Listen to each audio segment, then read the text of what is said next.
direito, entraram na caverna. 6 pessoas, expert no que faziam, estavam lá dentro. E quando estava lá dentro, acabou a gostosa da luz. Porque um terremoto muito forte lá dentro fez com que a entrada se fechasse e eles fizeram uma fogueirinha com as madeiras que tinham em volta. Tinha um pouco de madeira, fizeram uma fogueira. Só que tinha um pequeno detalhe. Aquela fogueira não duraria a noite inteira. Ela duraria somente um período de tempo. E todos eles, por coincidência, por serem pessoas expert no que faziam, levavam um feixe de madeira. O primeiro deles, a convidado a dar a madeira, era uma pessoa extremamente racista e olhou no grupo deles e viu um negro e falou: a minha madeira eu nunca vou dividir com uma pessoa de cor. Ele não merece a minha madeira. Pediram para o segundo. O segundo era uma pessoa extremamente rica, possuidora de muitos bens. E ele, olhando a feição dos demais, num deles achou uma pessoa com uma feição muito machucada, calejada da vida, pobre, de roupa mais simples. E ele olhou e pensou: a minha lenha eu não vou dividir com uma pessoa desse tipo. Eu não vou dividir. Esse é um vagabundo que mal trabalha. Eu, desde cedo, levanto, faço tudo, tenho muito dinheiro em função do meu esforço. Nunca dividirei a minha lenha com essa pessoa. Uma terceira pessoa apareceu. Vamos colocar essa pessoa racial, o negro. Apareceu uma pessoa de cor e olhou com ressentimento dentro dele. Eu nunca daria a minha lenha para essas demais pessoas, porque elas nada fariam para mim. De que valor elas teriam? Não vou dar minha lenha para nenhum. Vou pegar então aquele pobre, o pobre que era muito conhecedor de tudo e sabia como era difícil a vida e que não valia a pena você se perder e o lugar para eles chegarem era longo.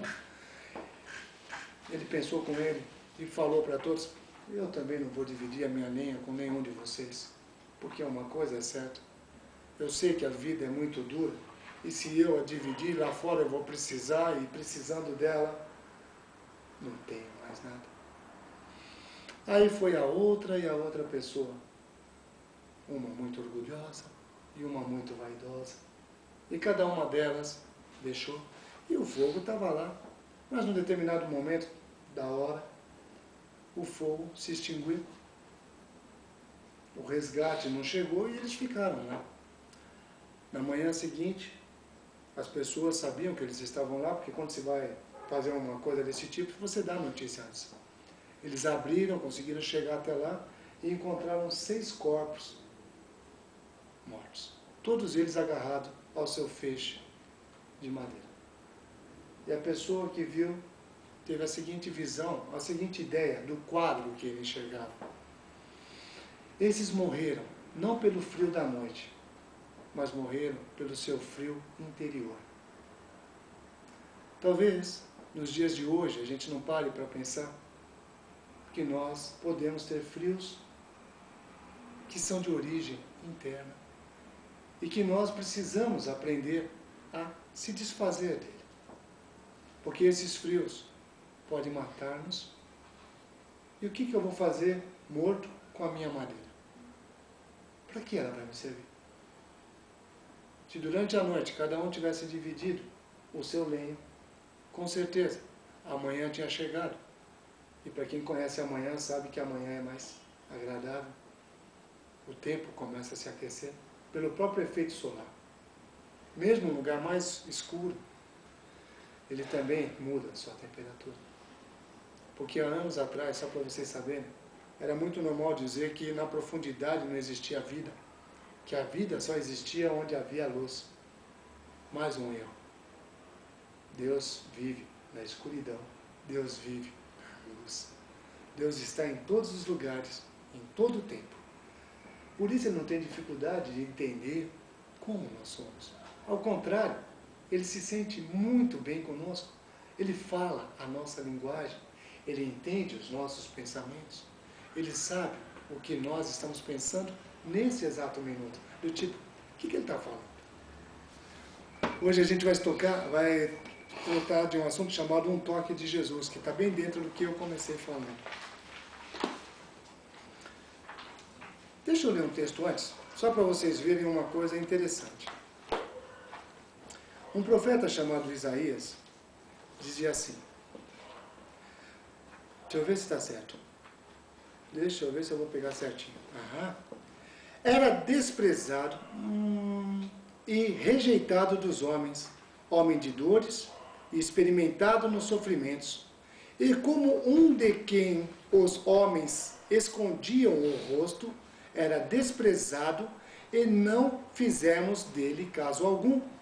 Verdadeiramente, ele tomou sobre si as nossas enfermidades e carregou com as nossas dores, e nós o reputávamos por aflito, ferido de Deus e oprimido.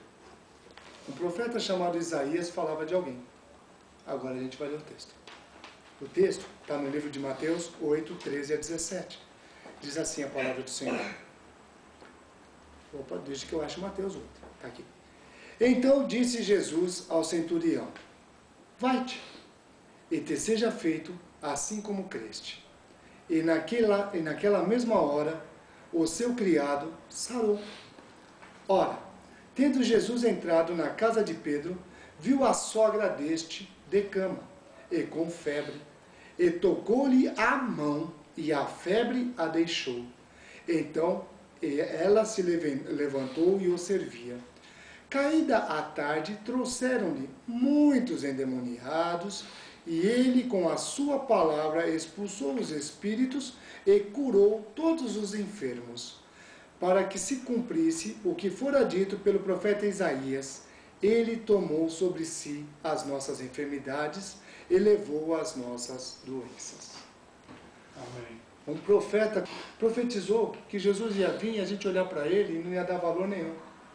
Ele não ia ser bonito, não ia ser especial, não ia ser uma pessoa que você andando falasse bem perto de mim. Ao contrário, ele ia ser uma pessoa que você viraria o seu rosto, porque não te agradaria. Não seria uma pessoa agradável, que faria com que você se sentisse, esse eu quero do meu lado.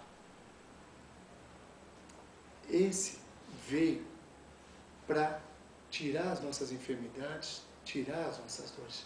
Mas eu não tenho dor, eu só vou ter dor depois dos 50. Eu já estou chegando lá. Então o que acontece? Vocês vieram no tempo certo. Ele pode ser imortal.